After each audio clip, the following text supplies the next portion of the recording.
Good evening सकलके আমি আপনাদের Subhajit sir. আশা করি আপনারা সকলে অনেক সুস্থ রয়েছেন এবং ভালো রয়েছেন। আজ আমরা ইন্ডিয়ান পলিটির যে প্রথম পার্ট রয়েছে সেই প্রথম পার্ট নিয়ে আমরা আলোচনা করব। ভীষণ গুরুত্বপূর্ণ একটা জায়গা আমাদের এক্সামের পয়েন্ট অফ ভিউ থেকে, এবং সেই সঙ্গে আমি মনে করি আমরা যেহেতু ভারতের নাগরিক, তো সেই ভারতের নাগরিক হওয়ার জন্য আমাদের এই জায়গাগুলো মানে আমাদের এই পলিটির এই পার্ট ওয়ানের মধ্যে যে বিষয়গুলো অন্তর্ভুক্ত রয়েছে সেই বিষয়গুলো জানাটা ভীষণ জরুরি। কেমন?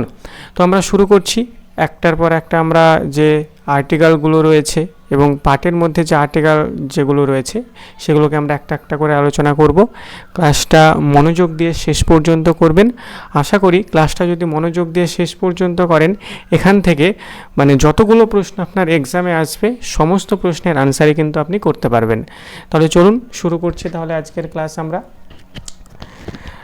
তাহলে প্রথমে আমরা এর একটু ডেফিনেশনস পড়ে নিই। পলিটির প্রথম যে পার্ট পড়ব তার একটু ডেফিনেশন আমরা পড়ে নিই। কি বলেছে প্রথমে বলেছে দেখুন যে originally the constitutions adopted on November 26, 1949। মানে অরিজিনালি মানে আসলে দ্য কনস্টিটিউশনস মানে আমাদের সংবিধান অ্যাডপ্টেড মানে কি? অ্যাডপ্টেড মানে আপনারা প্রত্যেকেই জানেন কি? গ্রহণ, তাই তো? গ্রহণ। তাহলে অরিজিনালি মানে আসলে দ্য কনস্টিটিউশনস মানে আমাদের সংবিধান গ্রহণ হয়েছিল, মানে গৃহীত হয়েছিল এক কথায়। কত সালে গৃহীত হয়েছিল? নভেম্বর 26, 1949 মানে 1949 সালের 26 নভেম্বর আমাদের সংবিধান গ্রহণ হয়েছিল বা গৃহীত হয়েছিল, তাই তো? এবং তারপরেই জানেন আপনি মানে আপনারা জানেন এরপরেই মানে এর পরবর্তী যে সাল আর কি, এর পরের সালেই 1950 সালের 26 জানুয়ারি 1950 সালের 6 জানুয়ারি আমাদের ভারতীয় সংবিধান কার্যকর হয়ে যায়। তাহলে যখন কার্যকর হয় তখন আমাদের ভারতীয় সংবিধানে 395 আর্টিকেলস মানে 395টি ধারা ইন 22 পার্টস মানে 22 পার্টসে, মানে পার্ট মানে কি? অধ্যায়। তাহলে 22টা পার্টে 395টি ধারা এবং 8টা শিডিউল মানে 8টা শিডিউল বা 8টা তফসিল ছিল। তাহলে যে সময় মানে 1950 সালের 26শে জানুয়ারি যখন আমাদের ভারতীয় সংবিধান কার্যকর হলো, তখন আমাদের ভারতীয় সংবিধানের 395টি ধারা ছিল, সেগুলো আবার 22টা পার্টের মধ্যে ছিল এবং 8টা শিডিউল ছিল। কিন্তু আমরা যদি কারেন্টলি যদি দেখি মানে বর্তমানে যদি দেখি, the number of articles has increased মানে কি? ইনক্রিজড মানে হচ্ছে বৃদ্ধি পেয়েছে। ইনক্রিজড মানে হচ্ছে বৃদ্ধি পেয়েছে। তাহলে যে কারেন্টলি মানে বর্তমানে the number of articles has increased মানে বৃদ্ধি পেয়েছে। কত হয়েছে বৃদ্ধি পেয়ে? 448 মানে 448 হয়েছে। সেগুলো আবার 25 পার্টসে রয়েছে, মানে 25 মানে 25টা পার্টের মধ্যে 448টি আর্টিকেল রয়েছে এবং 8টা শিডিউল থেকে এখন কতগুলো শিডিউল হয়েছে? 12টা শিডিউল রয়েছে ডিউ টু 106 অ্যামেন্ডমেন্টস মানে 106টা সংশোধনীতে। মানে আমরা যদি সেই প্রথম থেকে আজ পর্যন্ত যদি দেখি আমাদের ভারতীয় সংবিধানে মোট 106টা সংশোধন হয়েছে, মানে 106তম সংশোধন হয়েছে। তাহলে এতগুলো সংশোধনের মাধ্যমে সেই যে 395টি আর্টিকেল ছিল, 22টি পার্ট ছিল, 8টি শিডিউল ছিল, সেগুলো থেকে একটা একটা করে বেড়ে আজকে বর্তমানে আমাদের 448টি ধারা হয়েছে, 25টা পার্ট রয়েছে এবং 12টা শিডিউল রয়েছে। এইবার এই যে 25টা পার্ট রয়েছে, 25টা যে পার্ট রয়েছে সেই 25টা পার্টের মধ্যেই কিন্তু এই ধারাগুলো ইনক্লুড রয়েছে। এই যে আমাদের যে আর্টিকেলগুলো ইনক্লুড রয়েছে, কেমন? তাহলে এবার এগুলোকে আমরা একটা একটা করে পড়ে নিই। তাহলে এই যে 25টা পার্টের মধ্যে আমরা যদি দেখি আমাদের যে প্রথম পার্টটার নাম কি? প্রথম পার্টটার নাম হচ্ছে ইউনিয়ন ও তার ভূখণ্ড, the union and it's territory. তাহলে এটা হচ্ছে আমাদের প্রথম পার্ট, কেমন? তাহলে 25টা আমাদের পার্ট রয়েছে এবং 25টা পার্টের মধ্যেই এই যে 448টা ধারা ইনক্লুড রয়েছে এবং প্রথম যে পার্টটা সেই প্রথম পার্টটার নামই হচ্ছে ইউনিয়ন ও তার ভূখণ্ড, the union and it's territory. এই যে প্রথম যে পার্টটা সেই প্রথম পার্টের মধ্যে আমরা কোন কোন ধারাগুলো দেখব যে এখানে ইনক্লুড রয়েছে।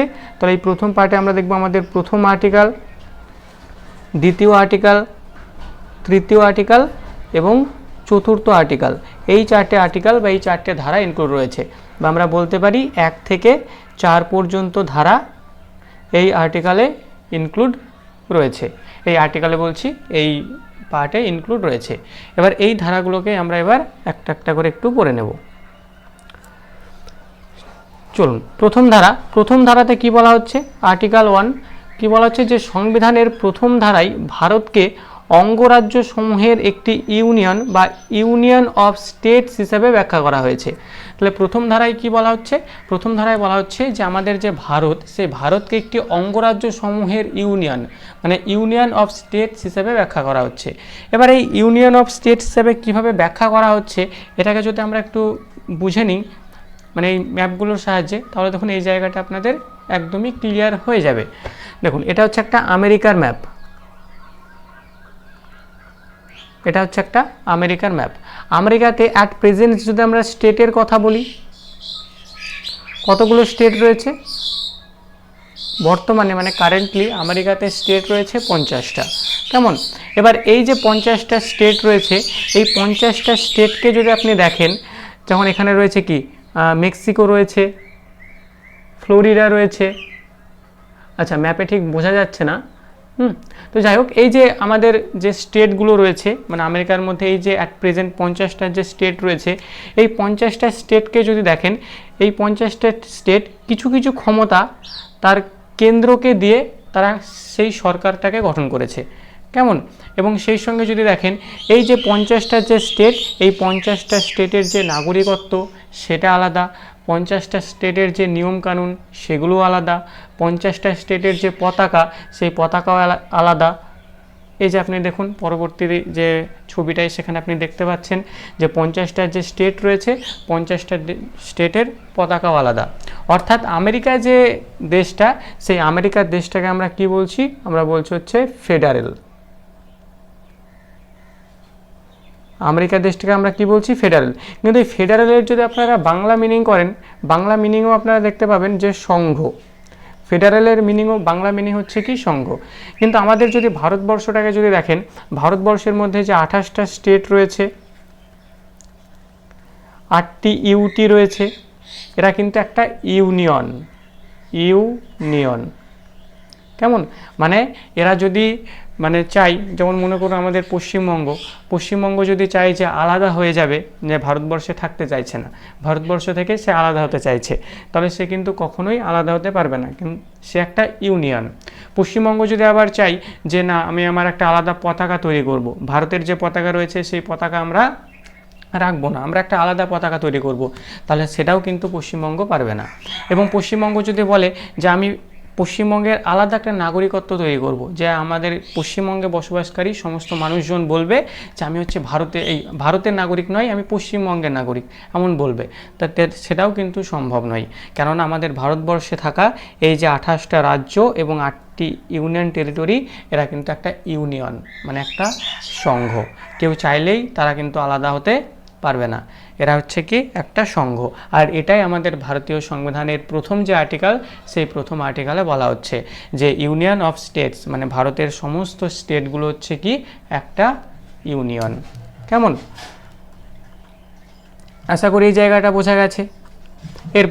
এরপর আমি যদি বলি, এই যে আমি দুটো ছবির মাধ্যমে এই ফেডারেল এবং ইউনিয়ন এই দুটো জায়গা আরেকটু ক্লিয়ার করার চেষ্টা করছি।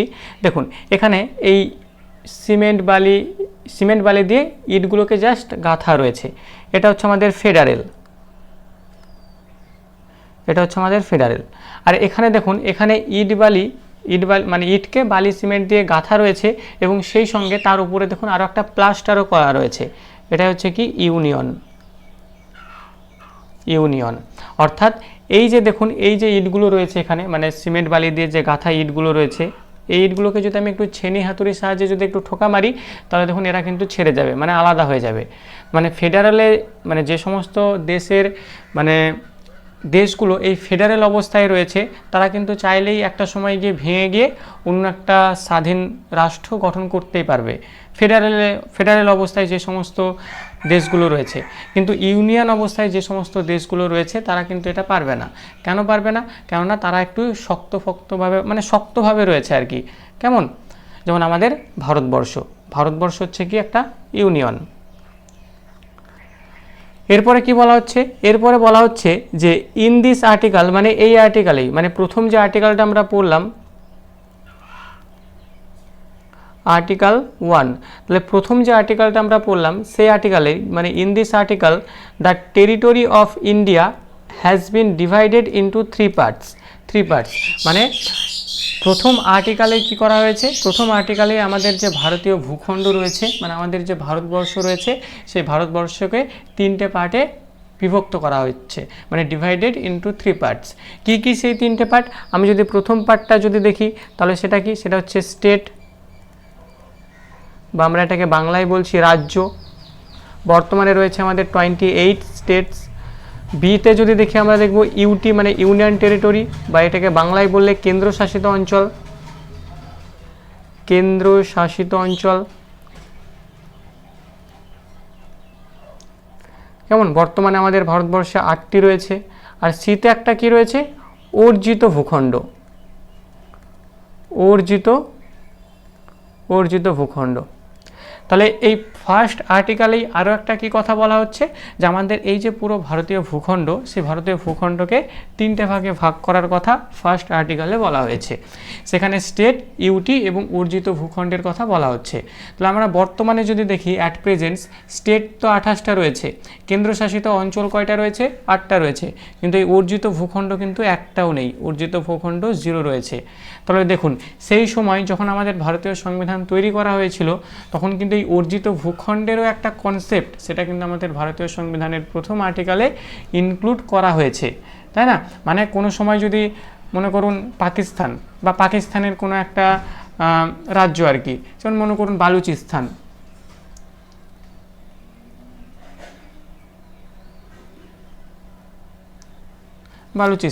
বালুচিস্তান যদি আমাদের ভারতবর্ষে যদি আসতে যাই, তাহলে বালুচিস্তানকে কি মানে ভারতবর্ষে নেবে না? অবশ্যই নেবে। তবে সেখানে বালুচিস্তানকেও, মানে বালুচিস্তানে অবস্থিত যে সমস্ত মানুষজন থাকবে, তাদেরকেও আমাদের দেশের যে নিয়ম নীতি রয়েছে সেগুলোকে মেনে চলতে হবে। তো বালুচিস্তানকে যখন নিয়ে আসা হবে, তখন তাকে বালুচিস্তানকে এই অর্জিত ভূখণ্ডের এখানে রাখা হবে। কেমন? তারপরে কি বলছে, The names of the states and union territories are given in these sections। মানে এই যে সেকশনস রয়েছে, এই সেকশনেই যে অঙ্গরাজ্য ও কেন্দ্রশাসিত অঞ্চলগুলির নামও কিন্তু এই ধারাতেই বর্ণিত রয়েছে। মানে আমি পশ্চিমবঙ্গে বসবাস করছি, বা আমি মনে করুন বিহারে বসবাস করছি, বা আমি মধ্যপ্রদেশে বসবাস করছি। এবার যখন কোনো বিদেশি যখন আমাদের ভারতবর্ষে আসবে, ভারতবর্ষে এসে বলবে যে পশ্চিমবঙ্গ তো ভারতবর্ষের মধ্যেই নেই, পশ্চিমবঙ্গ তো আলাদা, এমনটা তো বলতেই পারে, তাই না? পশ্চিমবঙ্গ তো আলাদা, পশ্চিমবঙ্গ ভারতবর্ষের মধ্যেই পড়ে না।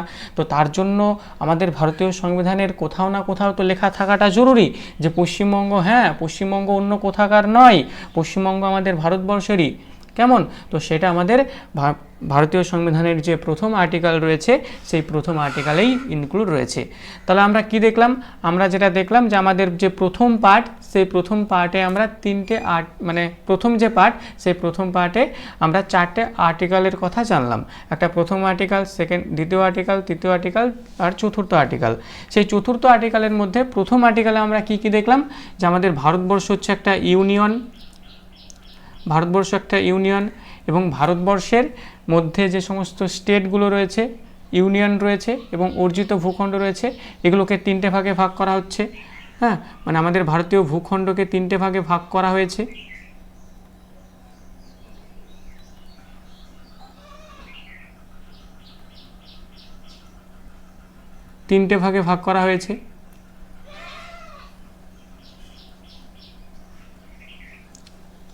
আরেকটা আমরা কি দেখলাম, আমরা দেখলাম হচ্ছে আমাদের যে রাজ্যগুলো, সেই রাজ্যগুলির নামও কিন্তু এই প্রথম আর্টিকেলে রয়েছে।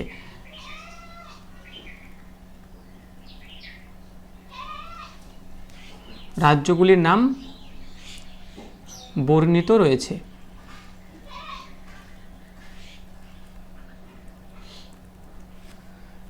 কেমন? তাহলে আমরা এটা দেখলাম আমরা প্রথম আর্টিকেল কোথায় রয়েছে? পার্ট 1-এ রয়েছে, ইউনিয়ন ও তার ভূখণ্ডে রয়েছে।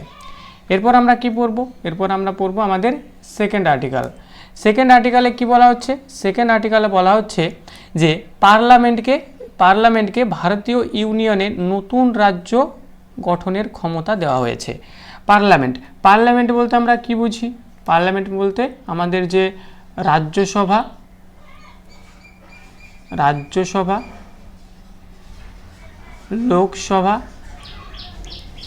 লোকসভা আর হচ্ছে আমাদের প্রেসিডেন্ট। রাজ্যসভা, লোকসভা এবং হচ্ছে প্রেসিডেন্ট, এই তিনজনকে নিয়েই তো আমরা পার্লামেন্ট বলি, তাই তো? তো সেই পার্লামেন্টকে ভারতীয় ইউনিয়নে মানে ভারতীয় ভূখণ্ডে নতুন রাজ্য গঠনের ক্ষমতা দেওয়া রয়েছে। মানে তারা কিন্তু একটা নতুন যে রাজ্য তারা গঠন করতে পারবে এবং স্বাভাবিকভাবে সেখানে সংখ্যাগরিষ্ঠতা প্রয়োজন হবে, মেজরিটি প্রয়োজন হবে। কেমন? এখানে পার্লামেন্ট যদি মনে করে সাধারণ সংখ্যাগরিষ্ঠতার মাধ্যমে নতুন রাজ্য গঠন করতে পারে এবং ভারতের অংশ নয় এমন রাজ্য গঠনের কথাও সেখানে বলা হয়েছে। যেমন আপনারা যদি দেখেন এই যে সিক্কিম কিন্তু আমাদের ভারতবর্ষের ছিলই না। আজকে আমরা যে সিক্কিমকে দেখছি সেই সিক্কিম কিন্তু আমাদের ভারতবর্ষে ছিলই না। তাহলে সিক্কিম কবে আমাদের ভারতবর্ষে ইনক্লুড হলো? আপনারা প্রত্যেকেই জানেন যে 1975-এ 1975 সালে সংবিধানের 36তম সংশোধন করা হলো। সংবিধানের 36তম সংশোধন করা হলো। সেই যে 36তম সংশোধন করা হলো সেই 36তম সংবিধান সংশোধনের মাধ্যমেই সিক্কিমকে আমাদের ভারতবর্ষে ইনক্লুড করা হয়েছিল। কেমন? তাহলে এটা কে করেছিল? অবভিয়াসলি আমাদের যে পার্লামেন্ট রয়েছে সেই পার্লামেন্ট, সেখানে সাধারণ সংখ্যাগরিষ্ঠতা মানে আমরা বলতে পারি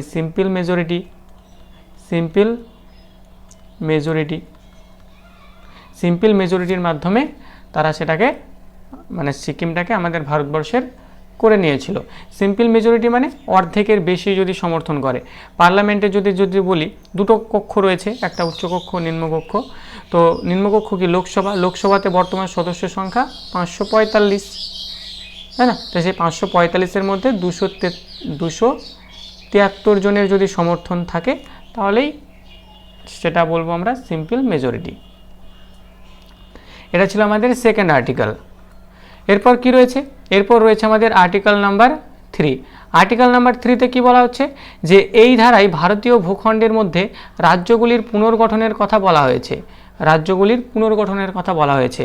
যেমন কোনো রাজ্যের আয়তন বৃদ্ধি করতে পারে, আয়তন খর্ব করতে পারে, সীমানা পরিবর্তন করতে পারে, রাজ্যের নাম পরিবর্তন করতে পারে। এই ক্ষমতাগুলি সবগুলোই কিন্তু পার্লামেন্টকে দেওয়া হয়েছে। তাহলে দেখুন আমরা সেকেন্ড আর্টিকেলে কি দেখলাম?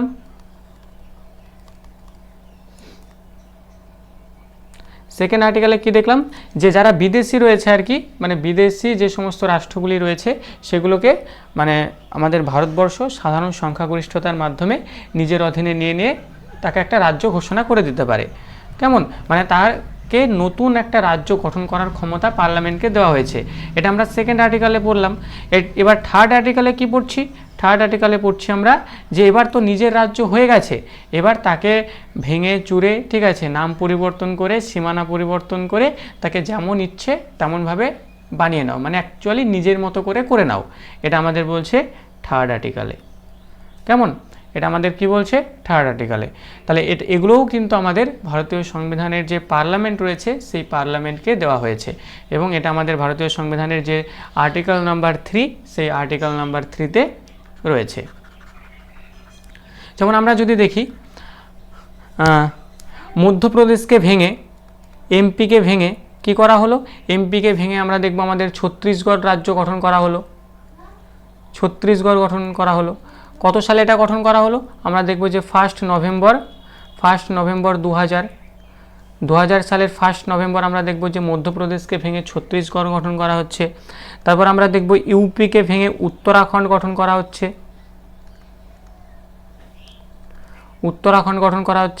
এটা কত সালে? এটা আমরা যদি দেখি 9 নভেম্বর 2000। তারপর আমরা যদি দেখি আমাদের যে বিহার রয়েছে সেই বিহারকে ভেঙে কি করা হলো? ঝাড়খণ্ড গঠন করা হলো। সেটা কত সালে? সেটা আমরা দেখব 15 নভেম্বর 2000 সালে। তাহলে এগুলো কিন্তু সবই আমাদের পার্লামেন্ট করতে পারে। এখান থেকে একটা অ্যাডিশনাল তথ্য একটু মাথায় রাখবেন, 1956-এ আমাদের প্রথম রাজ্য গঠিত হয়েছিল, সেটা আবার ভাষার ভিত্তিতে, সেটা হচ্ছে অন্ধ্রপ্রদেশ।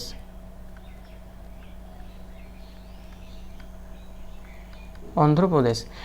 এগুলো আমরা যখন মানে সে ভারতীয় ভূখণ্ড যখন পড়বো, অ্যাকচুয়ালি আমরা যখন আমাদের অখণ্ড ভারত পড়বো তখন এই জায়গাগুলোকে নিয়ে আরও বিস্তারিতভাবে আমরা আলোচনা করব। কেমন? এরপরে কি রয়েছে? এরপর আমাদের যে চতুর্থ আর্টিকেলে কি বলা হচ্ছে যে এই ধারায় বলা হয়েছে দ্বিতীয় এবং তৃতীয় ধারার অন্তর্গত কোনো বিল সংবিধান সংশোধনী বিল হিসাবে গণ্য হবে না। সংবিধান সংশোধনী বিল হিসাবে গণ্য হবে না, অর্থাৎ রাষ্ট্রপতির কোনো সিগনেচারের এখানে দরকার হবে না। এর দিকে 368 নম্বর ধারার বাইরে রাখা হয়েছে।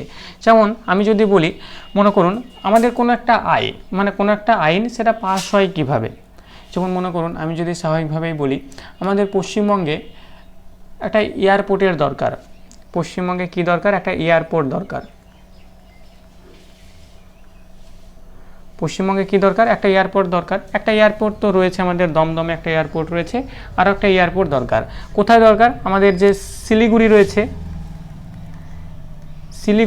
সেই শিলিগুড়িতে একটা এয়ারপোর্ট দরকার, একটা ভালো এয়ারপোর্ট দরকার আর কি। কেমন?